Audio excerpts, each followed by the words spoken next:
This is the Tactile Knife Company Rockwall, and it is a robust, well-designed little 3-inch folder and is about as good a buy as you're going to find at $300 in 2024. So this knife is specifically the thumb stud version. It's made by Tactile Knife Company. So Tactile Knife Company is based in Texas. This is a made in the USA knife. They make everything out of their machine shop in Texas.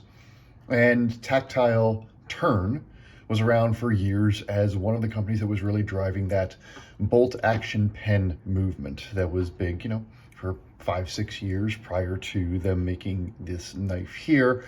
I've got a bunch of Tactile Turn pens.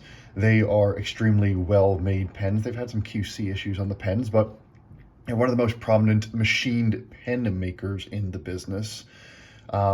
And have sort of helped spawn that market. And then in about 2021 or so, I'm not sure on the exact date, they came out with their first knife, which was a different version of this. It was a flipper version of the Tactile Knife Company Rockwall. Had a big old flipper tab on the back here. That first version got a lot of praise. That first version won Knife of the Year from some pretty prominent reviewers. It did very favorably on a lot of written review sites, just really heavily praised for both its design and its execution. And then in probably 2022, they started coming out with this thumb stud version, which takes everything that was great about the flipper and makes it even better. And the result is what is pretty clearly one of the best EDC knives in this price range in 2023 or 2024. And so let's go into the details here. This is a 2.5 ounce knife. The blade is 2.8 inches. And again, this is about a $300 knife. For most retailers, this version is going to come in right at $300. You can pay much more for a Rockwall if you get some of their special Cerakoted versions, things like that. Tactile in particular charges an enormous amount for DLC treatment, but relative to what other makers charge. But anyway, this is a $300 knife that you're looking at right here. And on the secondary market, you can get these pretty safely around $200. So let's go into why this knife is so good. And really the overarching theme of this, the overarching theme of this review is that this is an objectively exceptional knife that has more thoughtful design quirks than there might seem to be at first glance. So let's start with this blade. This is a pretty typical drop point shape here. Your tip's pretty much even with the back of the scale, but for a blade that is this short, that tip height doesn't matter as much as it does on, something like, and I'll bring this out a bunch, something like your TRM Neutron. I mean, the blade is so short that you're really, it's the whole blade is right there. But this is a pretty typical drop point with a mid-length flat and then a nice little belly at the tip. 100 thousandths or a tenth of an inch on the stock, which is on the thinner end, but not super thin. This is thinner than something like a Spyderco Native. I bring out my Native right here. You can see visibly thinner than the Native. If I bring out my Neutron again, you can see it is a little bit thicker than that Neutron. Not a ton thicker, but it is thicker. And if I bring out something like, say, a Chaparral, it's significantly thicker than something like a Chaparral.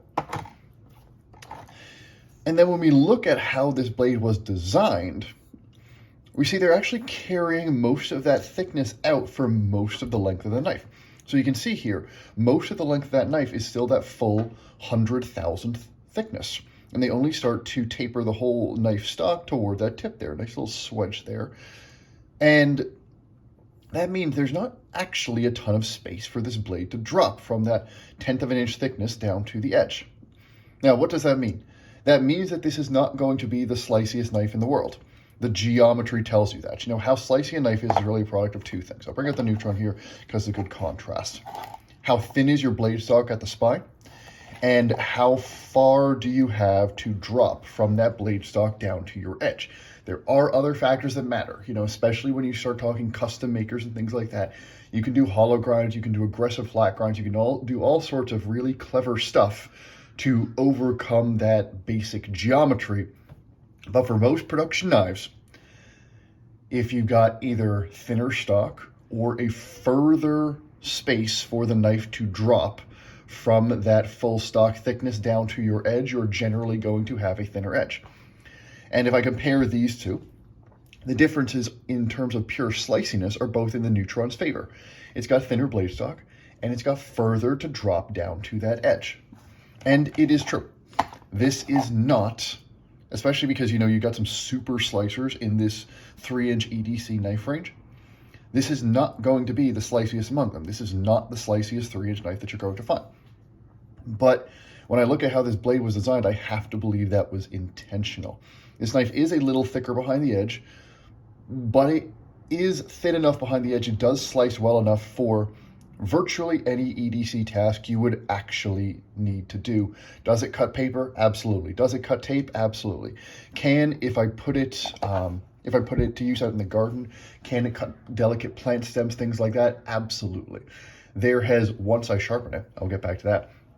Once I sharpened it, there has never been a time that I've found this edge lacking for the sorts of tasks that I would need for EDC.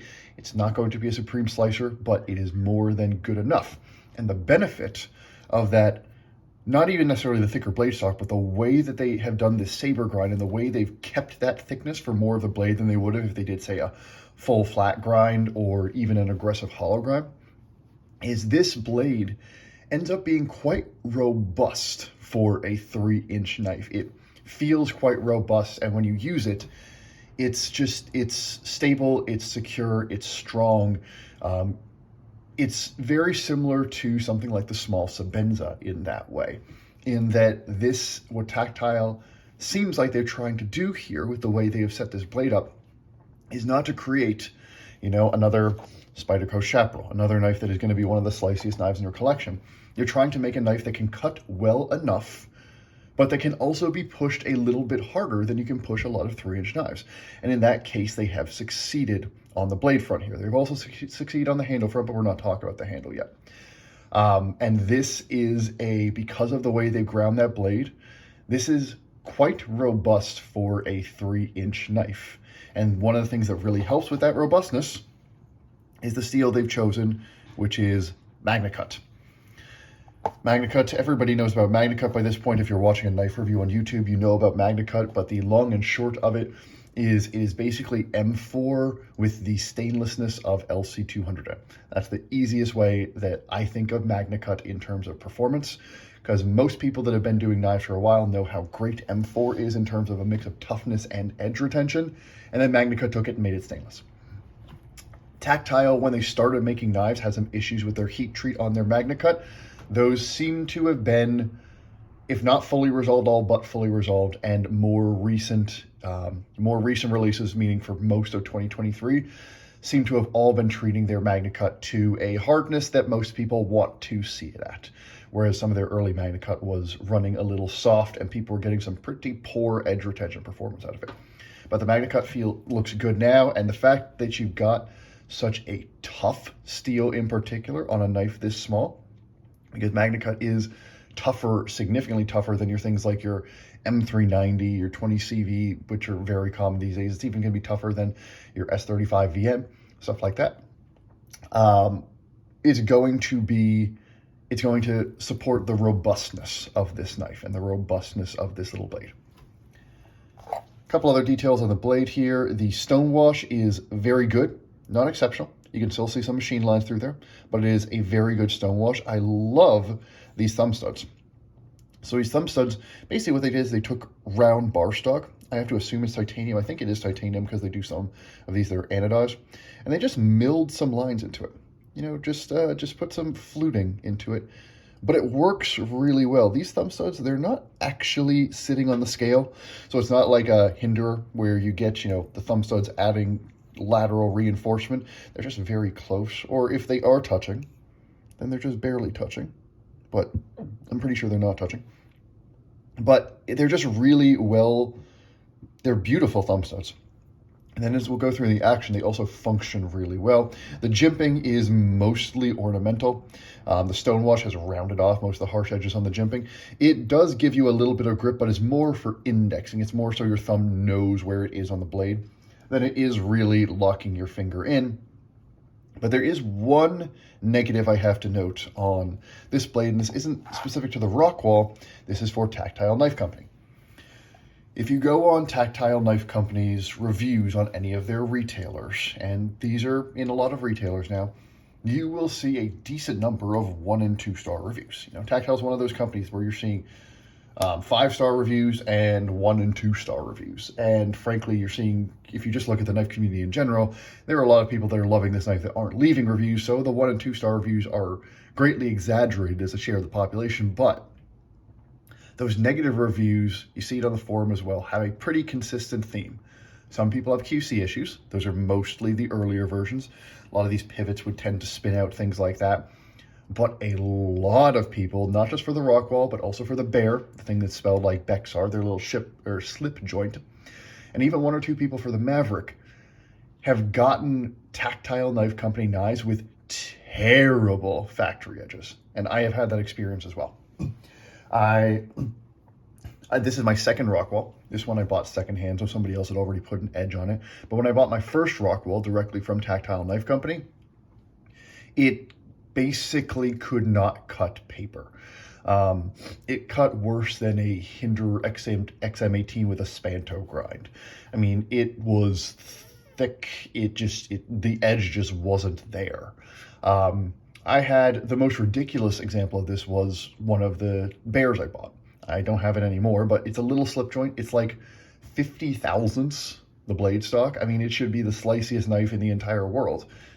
And yet when I got a Bear, that one couldn't even cut paper because the factory edge was horrible. I have gotten worse factory edges on Tactile Knife Company knives than I've gotten on any other knife that I've gotten from anybody. And it sounds like I'm not alone. So I don't know whether they've resolved it by January 2024, but it seems like they're still getting this complaint. I haven't had on my Mavericks, but some people have had on some Mavericks. Basically, if you're buying a Tactile Knife Company knife and you're buying it firsthand, whether from a retailer or from them, assume you're going to have to sharpen it. Until they have proven that they can do factory edges consistently at scale, assume you're going to get a bad factory edge, and you're going to have to either send it out to be sharpened or sharpen it yourself. It sucks, but that is the truth. And there are a lot of people that have judged Tactile Knife Company negatively when I just look at, reviews online, things like that, because they got one of these knives with a bad factory edge. And they blame the geometry, they blame the heat tree, things like that, when, in my experience, once you sharpen these knives, they're great behind the edge. They have pretty good steel most of the time. Sometimes they have great steel and they cut very well, but you are going to have to sharpen through that initial factory edge quite often because Tactile has not figured out how to make a good factory edge. That's the only downside of this blade. Otherwise, I love what they've done with this blade, which is really trying to go for a true EDC, meaning a blade that can do a little bit of everything, not a blade that is meant to be elite at, small slicey tasks. Again, I'll bring out the chaparral here. You want small slicey, you want something like this. This thing is going to be a lot more robust and be able to do everything you would want in an EDC knife. And I think that's what Tactile was really going for here. So now onto the handle. And the handle is at least as impressive as the blade. So his handle here looks like a pretty straight, sort of like a stick of gum. But the closer you look, the more you see really clever, subtle little details. First off, it's not straight. It flares out in the middle, flares back toward the butt. It's thinnest here and thinnest here. That does mean it does fit in the hand really naturally. You get a nice little palm swell there. It just fits in. One thing to note about this knife, because it is so thin, so I'll bring out my Neutron again. Most knives, even knives this size, will tend to rest the back into the middle of your palm there. And so you're grabbing basically half with your palm and half with your fingers. This grip works. This grip works for a bajillion different knives. This knife, because it's so small, it's very easy to grab it in your fingers and to hold it right in your fingers, kind of like you would hold a lot of slip joints, which tend to have these sort of narrower profiles as well. And so even though this is a narrower knife, you can grab it in your palm, but it doesn't fill up your hand nearly as much as, a knife like that Neutron. But if you grab it up here, it'll fill that space in between your fingers perfectly. And it feels super secure there. So this stick of gum with some modification style design has just enough curvature They kept this one a bit less rounded off, rounded this one off more again, so you're sort of anchoring the side of your hand on that corner there, and it does feel slightly secure, pretty secure. More secure than you would think, because neutral handles tend to, they're easy to grab onto, but they don't always stay in the hand quite as well. One thing that helps is this tactile texture. It is indeed, these horizontal milling lines here, it is indeed tactile in that it's not just visual, it gives you some extra touch, some extra tactility, and some extra grip. This absolutely prevents your hand from slipping. It's about the same as what a light peel-ply G10, something like a Spyderco G10 would do. I don't think I would like this handle. They make a Tonto version that has flat stonewash handles. I don't think I would like a pure stonewash version of this. I think it would be too slippery for me. But with this tactile pattern on here, it works great. It gives you just enough grip that, again, this feels surprisingly secure in the hand. And the last feature here that's really, really well done is this choil. The design of this choil is a little complicated. They've got not just, your disc milled out. Again, if I pull out Spyderco here, Spyderco's choils, you got your front choil, you got your back choil here. They're basically hemispheres. This is a much more complex shape. We'll see how it interacts with the thumb stud in a second. And then it's basically a horizontal mill at an angle to cut this out. The tactile pattern goes down into it.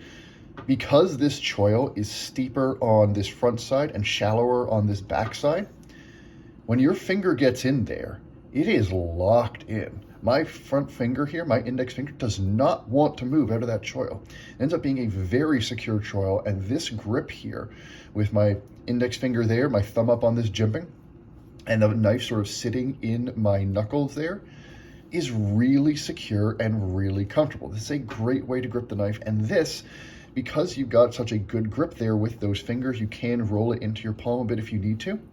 I can push this knife surprisingly hard.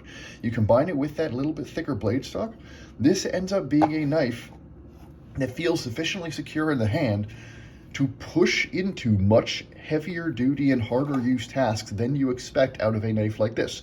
Are you going to cut down a tree with this knife? No. But I would, in a pinch, I would be happy to, spend a couple hours breaking down boxes, do some home improvement stuff, things like that with this knife because of how secure it feels in the hand. And it does come down to the grip from that tactile surface, this incredibly well-designed choil, and the subtle design of the handle, and we already talked plenty about the blade. So really impressed with this handle. It's one of those handles that there's more to it than there looks to be. And there's just a lot of subtle design excellence there. And then the last thing that is excellent is your action. So this is a shake shut, but it's a very light shake shut. And then this thumb stud action. So this thumb stud, mentioned before, looks like it's going to be hard to access. Looks like your thumb's going to skirt right off that. But then you put your thumb right there, the choil guides you right into it, and you hit it, and it just pops out. And then you disengage the liner lock, you give it a little shake, and it comes down, and bam.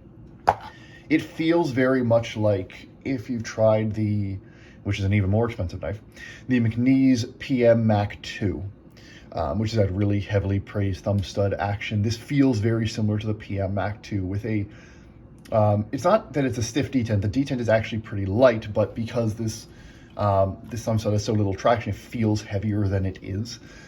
And then you just get that pop. It's a pop when it comes out, and then it just flies out. This is on bearings.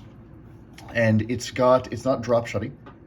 It's got more of a smooth, hydraulic isn't the right term. It's like a, well-tuned wheel or something like that, where you feel that you've got bearings moving there. It's not just gliding effortlessly, but it is smooth, it is controlled, it is well done. The action is great, especially for the sort of knife this is trying to be. I don't think a fall shut action would make this knife better.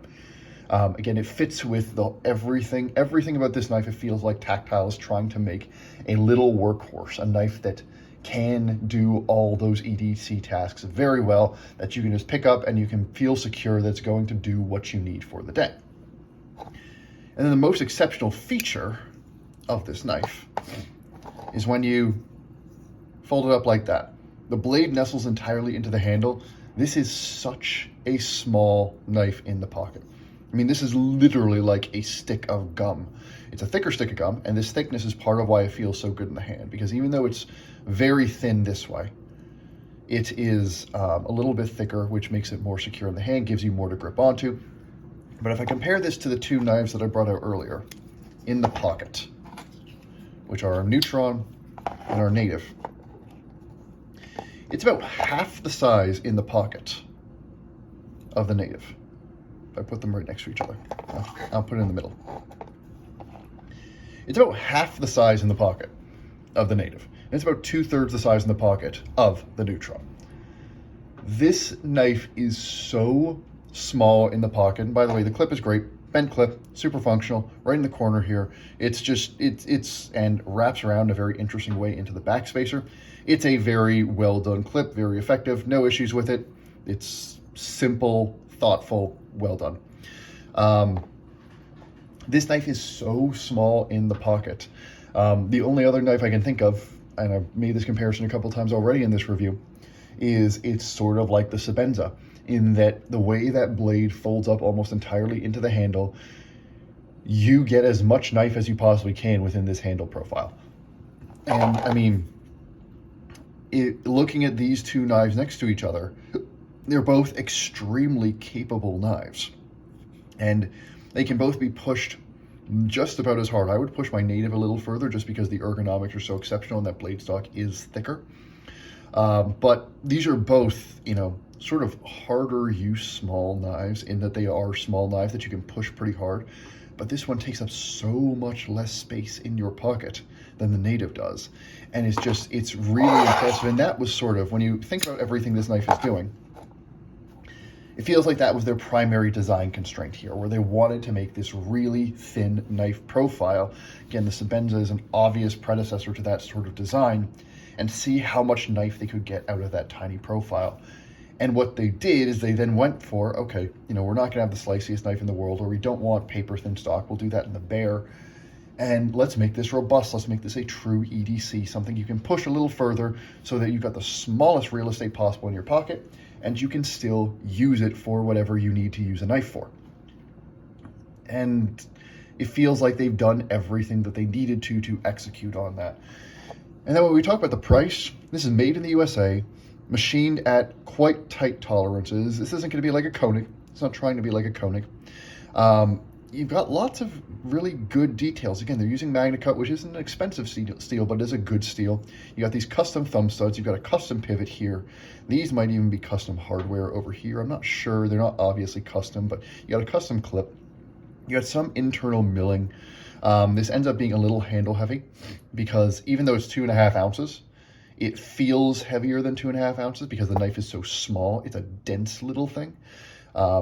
They didn't mill it out too aggressively. I think they wanted to keep that handle heaviness a little bit. But for $300, I can't think of another knife. You know, if I compare another USA knife, this is a $200 knife, roughly speaking. This is a $300 knife. This one feels more than $100 nicer than this one with the full titanium handles. And frankly, TRM, when you get a titanium handled Neutron with some milling on there, you're talking a $300, if not north of $300 knife. And the level of execution that TRM is both doing and trying to do just isn't at the same level as what Tactile Knife Company is accomplishing with the Rockwall here. So, I mean, we can ask all day whether anybody needs a $300 knife, but if you're looking for a $300 knife, and especially if you care about made in the USA, I think this is made in the USA, and the tolerances and execution are a lot better than a lot of the $300 knives we're getting out of China. So I see no issues whatsoever with the price point this is sitting at, again, as long as you're actually playing in that range.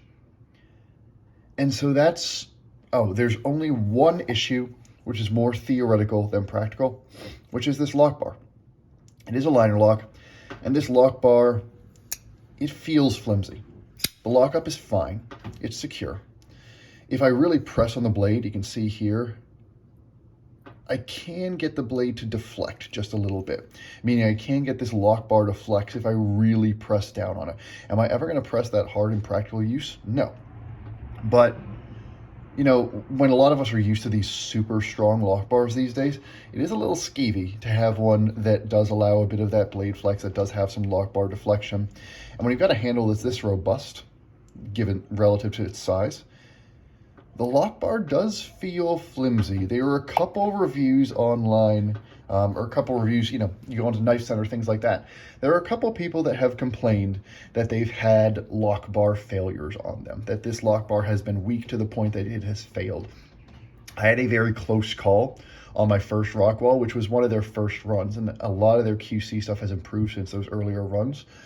But I had a close call where I had a lock bar sort of fail on me, where it started to slip, and it started to slip earlier than I wanted to as I was opening it, where I put a tiny bit of pressure on it and it opened more quickly because the lockup wasn't actually strong. I don't want to ding them too much for that, because I just feel like they wouldn't screw that up, and I feel like there would be more complaints about that if this was a regular issue. Again, their QC, as it is with the sharpening, isn't always the greatest, and lock bar failure is a big, big issue. Do I wish that lock bar was a little bit more robust? Yeah. But for most people, most of the time, it's probably not going to be an issue. But if that is something you're skeeved out about, it's on the thinner side. It is on the thinner side. So that's one of the few things that feels a little cheaper than it could be on this knife. But overall, this is one of the best knives at the around 3 inches. This is one of the best EDC knives in this price point, is this size point, or in this size range, that you are going to find on the market today.